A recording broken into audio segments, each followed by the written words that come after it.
জীবনে কখনো হাল ছাড়বেন না, সাময়িক ব্যর্থতায় নিরাশ হবেন না, চেষ্টা চালিয়ে যান শেষ পর্যন্ত, আপনিই বিজয়ী হবেন। মনে রাখবেন, মানুষ প্রথম হারে তার নিজের কাছে, আর জয়ের ব্যাপারে যে কোনো ছাড় দেয় না, পৃথিবী তাকে স্যালুট করে।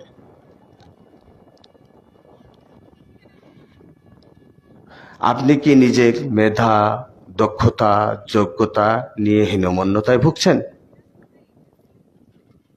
আপনি কি মনে করেন আপনাকে দিয়ে কিচ্ছু হবে না? কঠিন বিষয় শত চেষ্টাতেও বুঝতে পারবেন না ভেবে আপনি কি অল্পতেই হাল ছেড়ে দেন? আপনার কি ধারণা যারা অনেক মেধাবী তাদের কোনো চেষ্টাই করতে হয় না? আপনার এই ধারণাগুলো ভুল প্রমাণ করে দিবে এই ভিডিওটি।